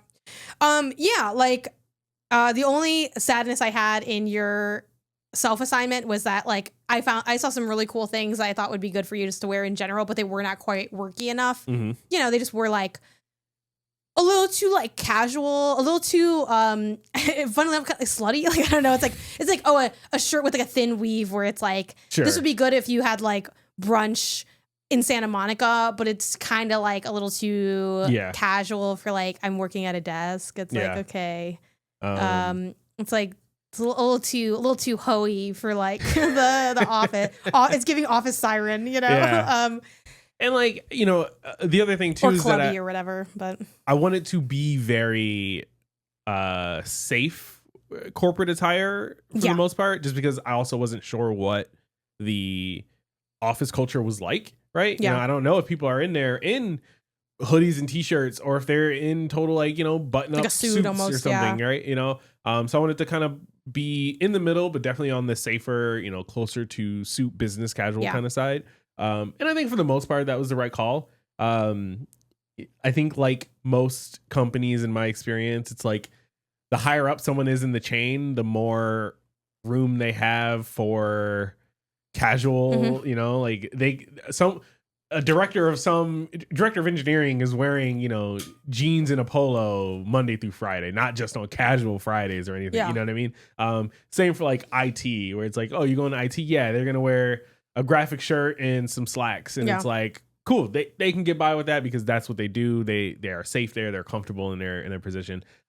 Me on the floor at a cubicle, right, is different where I don't know what the people there are wearing. So, I would say for the most part, what I got is pretty safe. I could be definitely a little more casual, but not like, I think that like, more, what did you call it? Like a loose thread shirt? Like loose weave, like loose open weave, like more open weave kind of thing where it's like, if you didn't have a shirt underneath, you could see some of your skin. Yeah, that would be too much still. It's like, okay, it's kind of giving like beach, like Miami Vice, like vibe. Yeah, or whatever. That would definitely still be too much. So to zero in a little bit more, because you wanted some pants, some tops. What kind of tops were you looking for, sort of? And then what did you end up like coming home with? And then I'll kind of jump in with like, maybe where I came into the fold a little bit. So I already have I think good enough sort of collection of like button up dress shirts kind of thing. So I didn't want any of that. What I wanted more were like sweaters, polos, things that are definitely like still business attire appropriate kind of thing, but not necessarily suit and tie collection. Instead, just like, oh, it looks nice. Like you could wear it to a dinner date. You could wear it to the office. You could wear it to a play if you were going out, somewhere nicer like that. So I wanted to hone in, like I said, more on like polos, sweaters, things like that. And I think I did a pretty good job with that. I don't know if you want to say where we went and all the, hearing that, what was your thought on like where to go? Yeah, I immediately said we're going straight to Uniqlo. This is a mall that has, I'd say like a good amount of stores. It's a pretty good mall. I forgot what, you can drop the name of the mall. I don't remember it. I never. What, Glendale Galleria? Yeah. Which I think is like, probably, I don't know if I'd say it's the mall in the valley, but I think it might be. Like it has like it's a pretty nice mall. It's a pretty widespread. There's also that one that I keep forgetting the name of that we went to that one time that has like a Coach store, but most of them have Coach stores. Whatever. Like Edwin eventually Westfield something. Whatever. There's a good amount of malls. The only mall I don't like is that one like really tiny one. Downtown Burbank one. Downtown Burbank. That mall sucks. That's the one I get my eyebrows done, right? Yeah. Yeah. I only go there to get my eyebrows done and then play at the arcade. So like. Yeah. if you want your arbors done for cheap, North Reading in the Valley, that's where I go. I said immediately Uniqlo or Uniqlo, people pronounce it differently, because they have a lot of basics and they're really good at like, I'd say like casually nice clothes. They lean slightly preppy, I would say, is my opinion on Uniqlo. I know like some people might say, oh, they're like way more casual than preppy. I also know people use preppy differently now. Sure. Like a lot of the youths think of preppy as like that Nirvana pullover hoodie. They're like, that's preppy. It's like, that's not preppy to me. Like that's, you know, I'm a millennial. Preppy is still like giving kind of office wear stuff. Back when office core was a thing in like millennial culture, we'd wear like business casual to the club and stuff like that. But yeah, Uniqlo I think was a great poll. And I think we did find, was it pants and like one shirt? I think that's where you got that green shirt with like, it had like a stripe. Shirts. I think you only got the one. You got like a green polo with like a black stripe where I'm like, it's almost giving Charlie Brown, but like it's not fully giving Charlie Brown. So I think you can wear it. Yeah. And I know you got some pants from there too. But yeah, affordable, pretty chill, good spot for looking around there. And then we dipped into a lot of places just to check them out.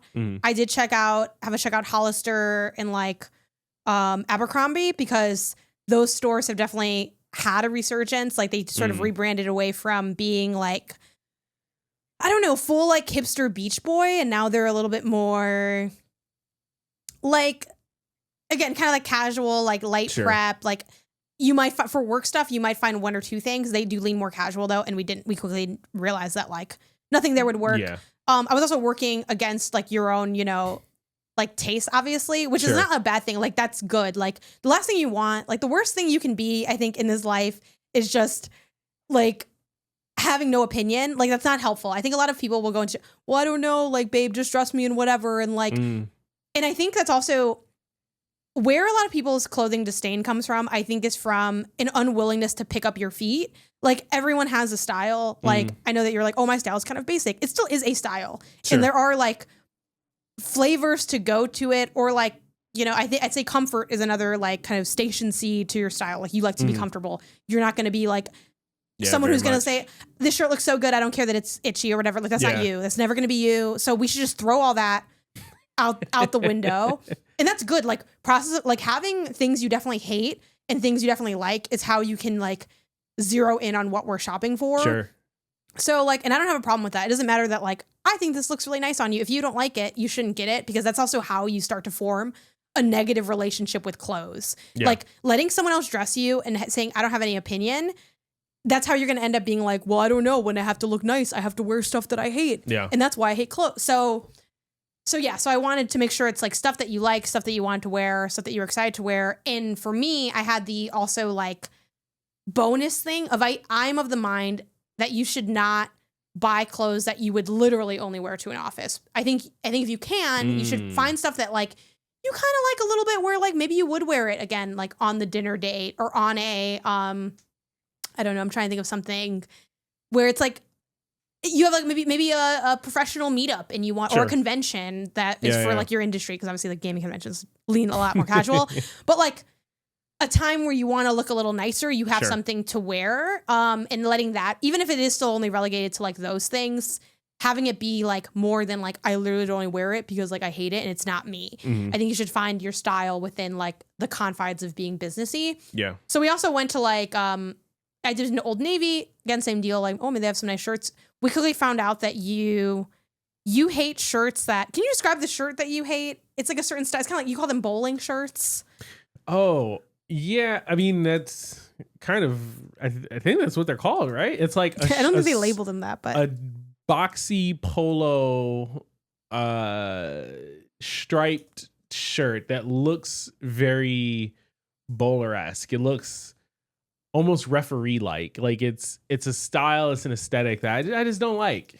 Yeah, if I can find it, I'll dig around while we're talking for like, to see if I can zero in on like more of the actual like if someone liked that shirt and looked it up, like what would they be looking up? But yeah, like basically if they have thick vertical lines, you don't like that. And you could Google bowling shirts, and the ones that come up are like, yeah. Kind of. My algorithm's a little different, so I kind of get it. Kind of I looked on Pinterest. I guess if I look on Google Images, that might be Yeah, but I feel like it's a little, I mean, yeah, like basically thick vertical lines are usually a red flag that you're not going to be into it.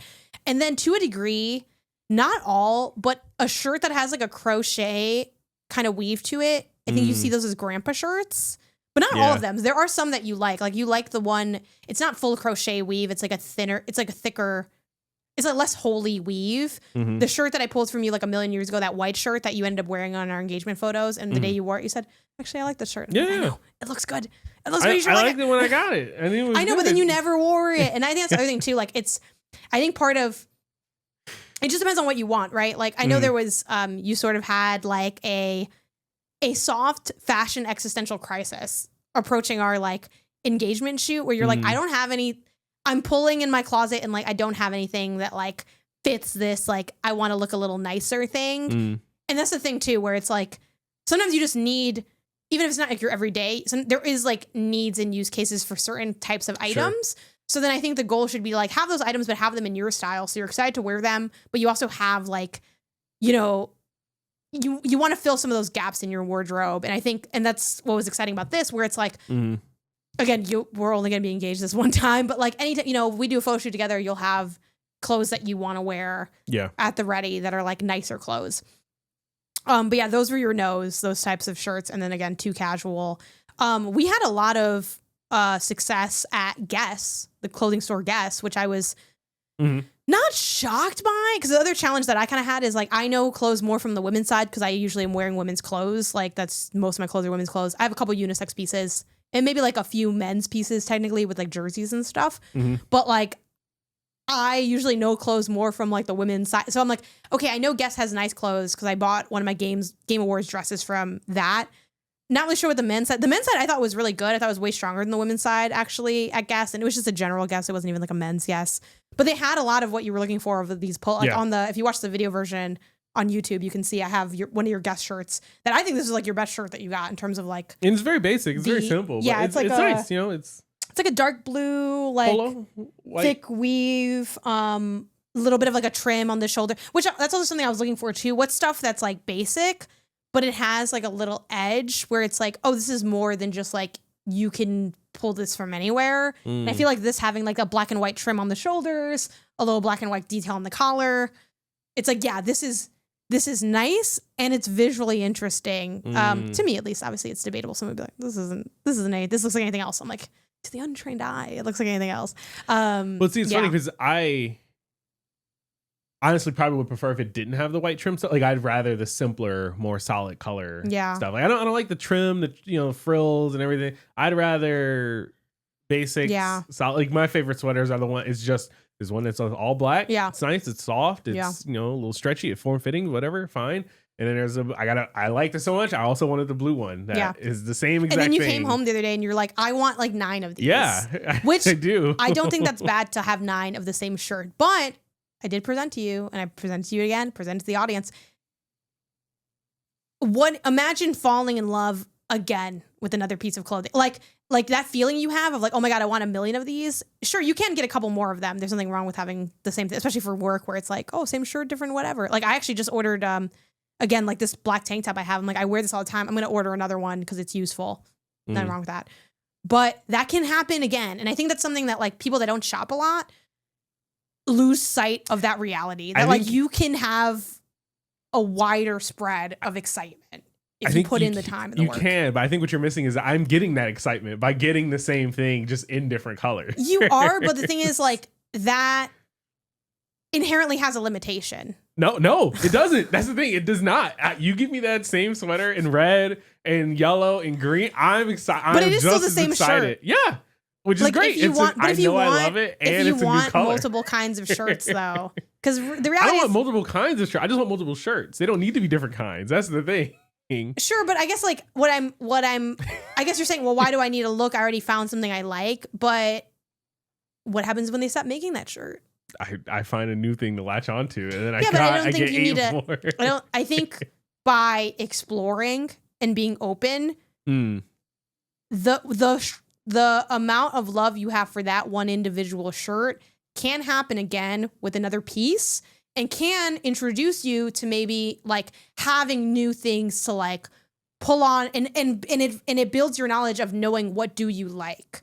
Like you like finding that shirt. It's like, oh, you like the softness. You like maybe you don't perceive that you like this, but I do think part of what you like about that shirt is it's very subtle, but it has like these vertical lines that I think help make it be flattering on you. You know, like you like that it's a little bit stretchy, but also like kind of like form fitting. So those are like, that's information to gain and know and like eventually, and that's kind of part of like what is getting to know your style and also like growing your style is finding like that. And you only can find more about what you like by going out and seeking for that feeling. It's almost like a metal detector, right? It's like, oh, well, I found like coins right here in this spot. Yeah, but there's probably, you know what else is in other spots? Other coins. And like, that's going to add to like what you have. I think. And I see with your eyes that you are, that I'm losing you, but I'm hoping that I reach somebody, even if it's not you. No, sure. I think to sort of what I think the situation is, and I'm speaking for you a little bit. Yeah. So correct me, I guess, if I'm too far off or whatever, is that like, if we were to equate this to games, you're like, yeah, you like rematch, right? Cool. Let's what else in that genre? Like you can start to define what genres you like, and then find more different games that are all that. Where I'm just like, I like rematch. I want rematch in like. I just want more rematch. Give me different arenas. Give me different players. Give me different whatever. And it's like, well, I don't want other genre. I don't want to explore the genre. I want to explore this in particular game and get more from this particular game. It's like someone who's like really into Fortnite. Yeah. It's like, I like Fortnite. I like what they do. I like the modes. I like the characters. Cool. I don't want to play other shooters. I don't want to play other battle royales. I don't want that. I want more of this Fortnite. And I think that is fair. I think it's totally fair to be like, hey, well, open yourself up to more of the genre and try other things, because there are going to be things that happen in other games that won't happen in Fortnite, and you just will miss out on that. And that's like totally fair, totally understandable, totally true. But if it's almost like but I don't know that I want that, and the only way I would know that is to try it and discover that I want this other thing. But as long as I don't want it, then I don't care. But in this metaphor, it'd be like, what if Fortnite might cease to exist? Which technically could also happen to Fortnite. But sure. Like, and if you, what do I always say? If you stay ready. Sure. You don't got to get ready. You don't got to get ready. And I think with clothes too, like unlike, you know, games where it's like, oh, why can't I just zero in on this one thing? Like you can, but even that zeroing in, it can never be limited to like just only one item, one SKU. Because if a pivot comes up, you won't be able to do it. Or if like, I'm making up an example right now. Let's say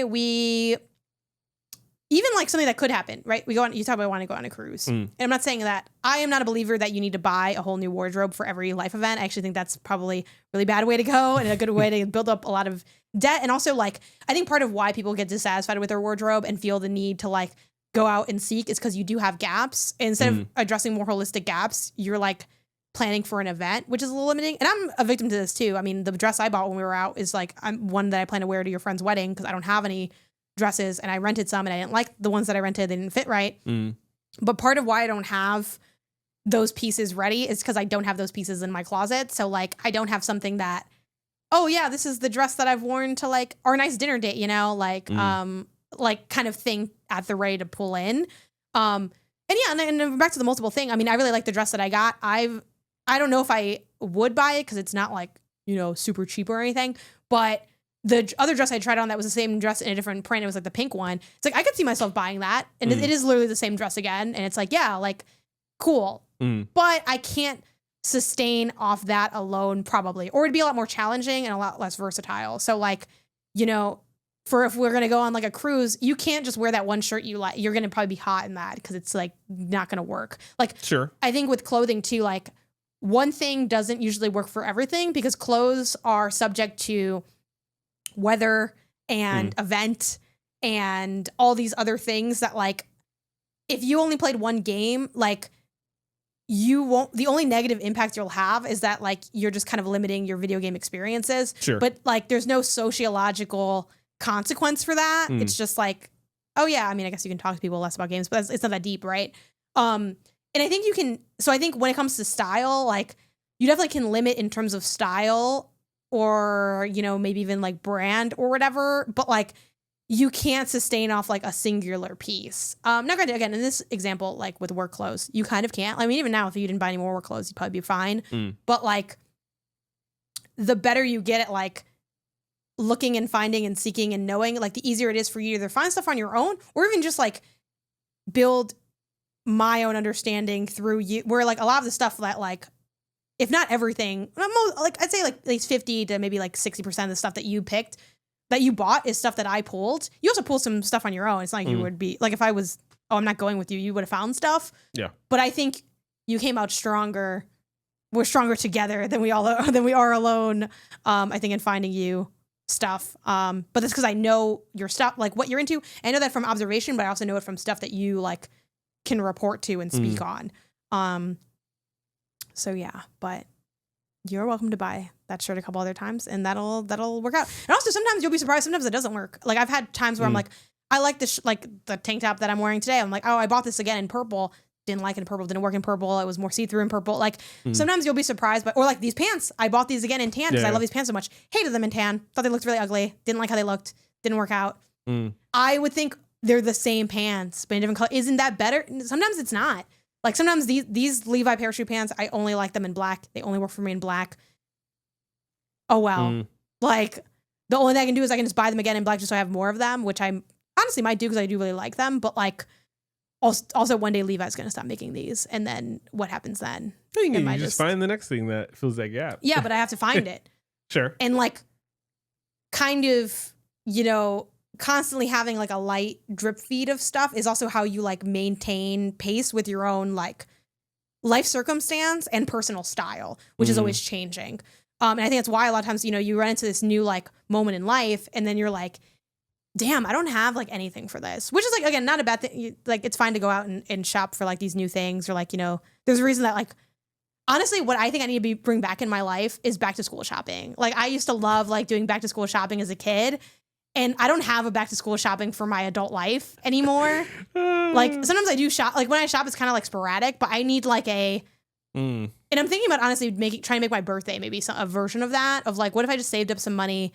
And, you know, I joked about like honestly, if you want to give me a good birthday gift that isn't involving a gift, give me a little bit of cash, drop me off at the mall, leave me to my own devices, no limitations, not your own fatigue. I'm just there and I'm just spending time and I'm looking for stuff. But what if I, you know, supplement that with also my own stuff? I think that could be really fun to get to do. Though I think there's a risk in that too. Like I think if you buy a lot of stuff at once, that's limited to like how you were in that one specific moment in time. I think it is still better just to like you buy a few pieces like here and there. But there's something like a good haul, and like I lived off your haul in that moment, even though I did buy myself like my one item. But yeah. I don't know. I think this is very, very different approaches to clothes, to shopping, to fashion, to wardrobes, to, you know, styles that. So with your new clothes, did you feel bonita? Yeah. I don't know when I'll reach for that Charlie Brown sweater polo thing that we got. Yeah. But I'm glad to have it. Was that a flop then? You can return it too if you still have the receipt. I don't know if you do. You might not. I don't know. I don't know. But yeah, no, it's an option. So I don't know. We'll again. I want a couple more weeks of rolling through the clothes and mixing and matching and seeing what I like, what feels good, what's too warm, what's too cold, and finding all of that. I think we'll have to check back in. Yeah, I think that's another big point of clothes. Something I've really learned is that sometimes you like how something looks, but you don't actually like wearing it. Like it just doesn't fit in with the vibes. So, let us know your shopping vibe, your personal style, all that stuff. I'm sure we'll get into that with the poll of the show, which will bring us to our next segment. It's poll of the show. I like it. Thank you. As always, you can go to the poll of the show, which is at gamesandnotgames.com/poll. Last week, we asked some questions about Claire Obscure Expedition 33. We asked if people had played it. 66% of you said no. 33% yes. Higher or lower than you expected? I expected more. I'm not gonna lie. I feel like everyone's Expected playing more. this game, but really it's like just 12 people out. I know that I guess it's just the algorithm. Yeah, I will say, but of everyone who has played it, all rating it 5 out of 5. 5 out of 5. We can't all be wrong. Yeah, there are dozens of. Yeah, I just rated 5 out of 5 on my backlogged actually. So there you go. And then for do you know how to swim? We had 50% said yes, I can do the basics, such as I can float, I can tread water, etc. 16% said yes with assistance, so that's something like a kickboard, water wings, etc. And then 33% said yes, very well. Know various forms, can save others, perhaps. It's pretty good. And that's so pretty on. good. Yeah. No one had never learned from the people that responded, which makes me feel very isolated and alone. Thank you very much. You know, sometimes you feel alone and then you're like, how alone can you be? And then you realize you're playing Mario Party by yourself. And that's kind of depressing. So cool. One thing I do want to learn from our swim stuff after we're kind of done with this is like some of the more basic stuff of like the treading water. I don't know if we're ever going to talk about treading water. And I feel like that is the more casual stuff because some of the write-ins we had, one of them was the quote, know how to swim conversation was interesting because I have been formally taught all the Olympic strokes. But if I went swimming for fun, I probably wouldn't technically use any. One tip for breathing out your nose slowly under the water stops water from going up your nose. I like to break the surface ready to inhale it. Flows better even when swimming for fun. I'm not gonna lie, I don't really I kind of lost the plot a little bit on that last bit, but yeah, like I definitely want to learn more of the like casual pool party swimming because I don't think we're like what we're taking is not giving casual pool party. It's giving like we are ready to go for a mile swim out in the ocean, which is we're honestly way more important than casual pool. But I do want to be able to like have a little more fun at a pool party. Sure. And I don't think we've learned how to have fun at a pool party yet. We've learned how to try to swim. Keyword there. Yeah. Yes. You know? I don't think it's gonna go casual ever. I'm not gonna lie to you. We got like 3 lessons left or something. And then someone also said, this really made me laugh. They said, why do you call Loon? Which apparently, I guess it's Lune is her name. And we've been calling her Loon. There's no accent over that E. So it's just Loon. In this person's defense, though, they do say her name. And I guess they do say Lune, I suppose. Do they? I think so. This is like it's giving Berenstein Bears. Yeah, I don't ever remember them saying. I think they do, but they don't say her name like that often. Yeah, but like when you're talking to her, I guess I don't know. If instead of an L it was an R, it'd be Rune. It wouldn't be Rune. So in my head, it's just like, all right, well, it's just Loon. I thought it was Loon, like how there's Luna, like the moon. Yeah, I thought her whole thing was kind of exactly that. Yeah, and then she's like, we're actually she's not doing the applying. No, the cards CL, that's CL, which is like I don't know why that's the case. The French. Who knows? They're all kind of weird. Just random. Also, it's French, so I feel like it definitely just throw out random bigoted stuff on. Who knows what's going on with those Frenchies? You know what I mean? I feel like they would also have an accent if it was like a fancy pronunciation. But maybe they're saying it in the game. I think they are right, and that we just never. I just been calling her Loon. It's Lune, I guess. So But to answer your question for why, I just read it and thought like, oh, it's going to be Loon, like Loon or Lune. Well, actually, yeah, like Loon, yeah, like that. yeah. There you go. Because the bird, well, no, the bird is with an O. The loons, Loon. So yeah, I thought of it as like the bird. I don't know why. I guess it's just how I read it. It's how Isaiah read it. It's how he said it.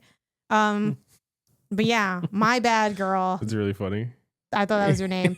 I also another thing that I mispronounced in Claire, let me try to find it because it's not actually.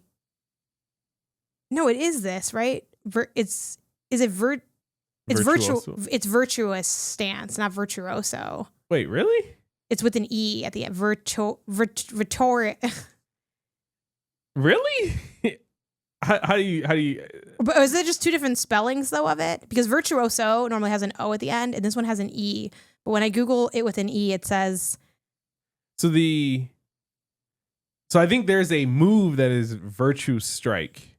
but I think the stance It's still is virtuoso. virtuoso. Either way, though, I'm saying virtuoso each time. Let's just quickly confess all the mispronunciations on Claire.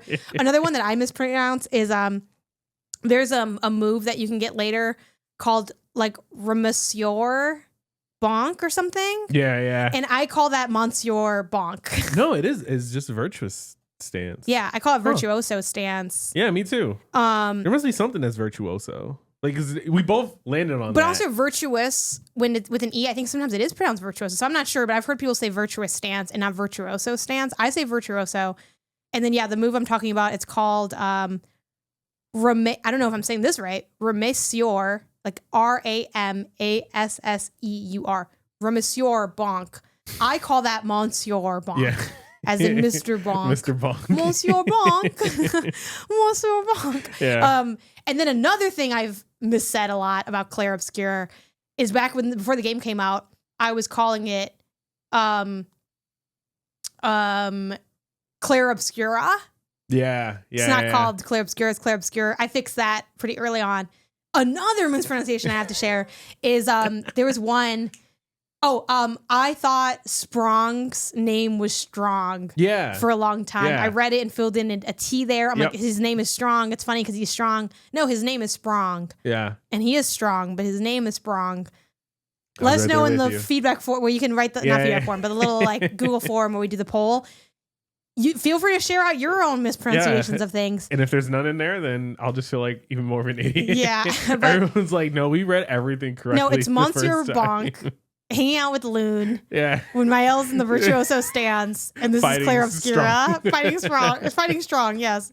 Did you have any other like funky mispronunciations on your Claire Obscura journey? No, but I think that's just because coming from like a big anime subtitle reader kind of thing, at a certain point I stopped reading the words of things I can't pronounce and just associating the words with like, oh, this is that thing. Like it's like Nevron. I wouldn't, obviously Nevron is something I can't pronounce. I hope I'm pronouncing it right. It's Nevroon or something, you know. But it's like, oh yeah, like that's that I was gonna say that N word, but you know what I mean?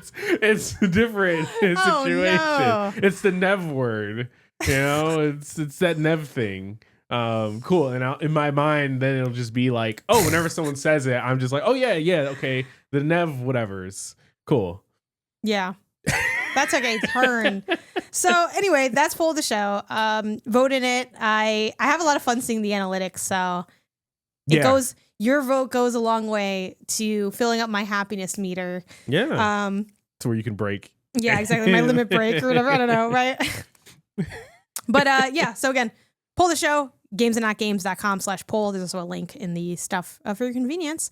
And this week we're going to be asking about gaming during a work break, figuring out how to avoid, the Norman Reedus and the Funky Fetus kind of it all. We'll also be asking about bedtime, like what time are you out here knocking out? And a little question about your shopping habits to try to get a sense of if we're with, what did I call you? A non-shopper. A non-shopper, yeah. Yeah, are you a non-shopper? Let us know. But that is it for this week. You can send us your questions and topics to the email inbox@gamesandnotgames.com, or of course that little fill in the blank spot. You can also write stuff there. People have done that. And we've taken note of those things too. You can follow the podcast version of the show on Apple Podcasts, Spotify, Pocket Casts, and everywhere else you get your podcasts. If you enjoy the show, be sure to give us that 5-star rating. 5 stars. Cinco Diamantes. And if you're an audio listener, remember that you can get the video version over on YouTube at Games and Not Games. If you like the video, be sure to leave it a like and a comment, as it helps us get the show in front of more people. You can find us on social media as well. We're pretty much everywhere at Games and Not Games, but that's mainly BlueSKy and Twitch. And until next time, gang. Gang. Peace.